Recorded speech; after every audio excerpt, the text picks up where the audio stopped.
What's up, DFS fans? Welcome back to Fantasy Sports Consulting. I'm your host, Ryan Kostrowski. I am excited for NBA DFS to be back tomorrow. I'm sure a lot of you are in the same boat. I definitely enjoyed a couple days off.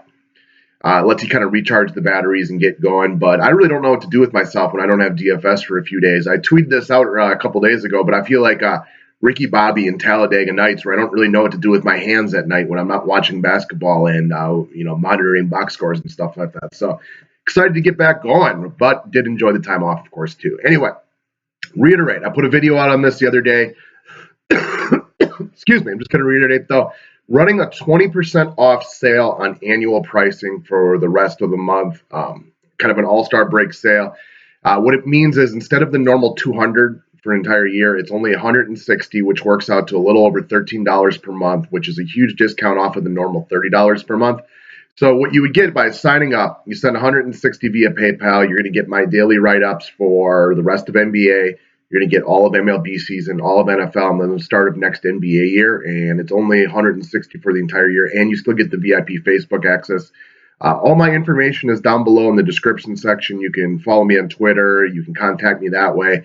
My PayPal email. If you want to get going, let's hit the ground running second half of NBA. Anyway. Also, I got a video down in the description section that gives more details on the group if you're interested in learning. But the point of this video, 5 steps towards building an effective cash lineup. In NBA and NFL, I make a lot of my, funds to play GPP by playing cash lineups and winning those more than you lose them. I don't like cash lineups in MLB nearly as much. I massively prefer GPP and MLB, but for cash lineups for NBA and NFL, it could be a great way to keep your bankroll going. And I just want to just give real briefly kind of the 5 steps I use towards starting my daily cash lineup. Number 1, know the score you are aiming for. Now, for a long time, the target score for NBA cash games has been approximately 250. Now, I'll admit I haven't tracked it this year, but I'm guessing the average line's probably closer to about 270 this season. But know why that is. It's not that guys who give you 5 times value anymore aren't valid. It's usually 1 or 2 chalk plays or 1 stud play that bumps up the overall cash line every day. It is still wise of you to target players who provide a ratio of 5. And what I mean by that is if you find a guy with a salary of 6,000, a ratio of 5 would give you 30 DraftKings points. Or somebody that's a 7K salary, you're looking for 35 DraftKings points, and you get the math right there. Anything over 5 is a bonus, but look for that 5 return ratio on your cash game plays. Look for consistent guys who will do that night in and night out. Somebody who is safe. You normally want to look for as many safe guys as you can within a cash lineup, but know the score you're looking for. And in a cash lineup, build to 250. And know that it's the chalk plays that excel that everybody has is the reason that the line bumps up. The 250 is really your target goal, and just know that it'll probably be a little higher courtesy of 1 to 2 guys, but that ratio of 5 is still ultimately what you're looking for. Number 2, know what the hell you're playing. So know what a cash game is. Now, I've been doing this for so long that sometimes I forget that other people are a little newer to the game. Cash games are 50-50s, double-ups, and head-to-head. Now, I personally... I play the 114-man single-entry double-ups is my favorite point to play, but they all got some ups and they all got some downs associated with them. Know what you're playing, get to know the lines, just feel comfortable with it, know what a cash game is, stick with what's working for you. We all have theories and strategies that work out a little bit differently, but I personally like the 114-person single-entry double-ups as my way to keep my bankroll more even, and that way then I'll take my GPP big wins for kind of my profit throughout the year, along with a little help from some cash games. Okay, now where do you start on your average day? Now for me, since I do this full time, it's going to be a little bit different, but I wake up, I start chugging a little coffee, and the first thing I do is I will open up a slate of the games. That way I'm just going to give it the quick once-over, see who's up at the top, see who's got the big prices and things like that. And after I give it a quick scan over for a couple of minutes, that's when I open up Basketball Monster. Now, for me, I get a lot of my stats from Basketball Monster. There's a million other websites out there that will provide you the same type of statistics. I've just had a lot of success with Basketball Monster. I'm used to it. It's what I'm comfortable with. I will give them a shout out all day long. Basketballmonster.com, great for fantasy basketball players. But when I go in there, I will click on the category of ratio. Ratio is what I talked about already. That is projected points per dollar. For example, if somebody is projected with a ratio of 8 or 9, you know that they are going to be chalky as hell that day. There's a reason they're projected so highly, and it's generally because somebody is sitting out and then they are a backup who's going to play extra minutes. But I don't go solely off of what Basketball Monster projects, but what it does is gives me a really nice outline to which players are going to be highly owned, which players are going to be highly targeted. And that way, if I go to the center position, for example, I might see that Rudy Gobert is listed with a projected ratio of 5.8, and then DeAndre's 5.7, and Horford's 5.4. Now, I won't go in and solely just pick Gobert because he's projected for 5.8 over 5.7.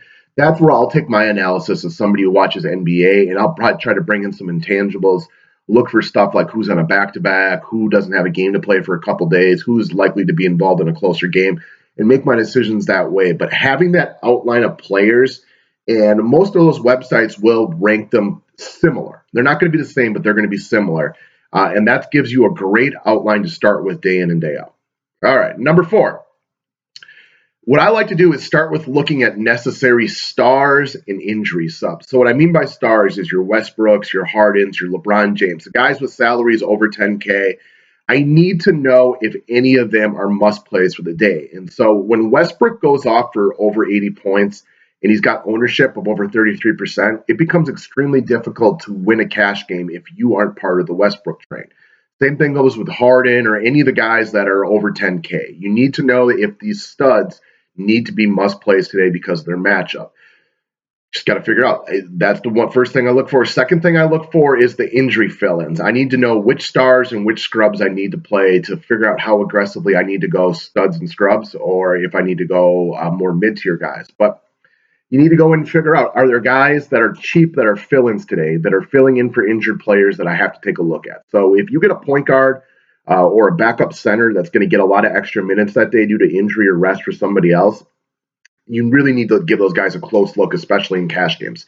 For example, if there's a point guard that's valued at $3,500 and he goes off for 35 plus DraftKings points and he's over 60% owned, you're probably not winning your cash game without him. Now, it can be a great pivot off of him and a great fade in GPP, but in cash games, you're generally better served to roll with some of the chalk guys, especially if they're chalk guys that look like they're in a really solid spot to return huge ratios. So if you pick one of those scrubs and they do nothing and just do absolute horseshit for production, you can still win if they're 80% owned because you're part of 80% of the crowd. On the flip side, though, if they go off for 40 and you don't have them, you're not going to win. So you have to weigh the risk and reward of fading these guys versus playing them and figure out how many of these guys you need to take a look at, who are the must plays for the day.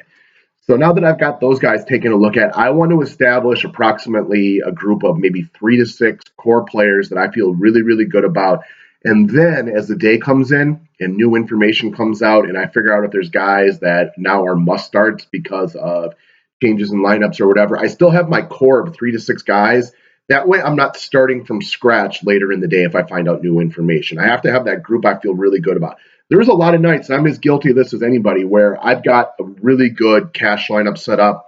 The new information comes out and I pivot off of too many of those guys and the new information just doesn't work for me, and I should have stuck with my core group of players earlier in the day. So weighing who to fade and who to pull out and who to add in, it's all what this game is all made of. So those are the 5 key steps to starting a cash lineup, guys. If you're interested in getting on the team, hit me up. Thanks for watching. Get our NBA DFS back tomorrow. Have a great day and talk to you soon.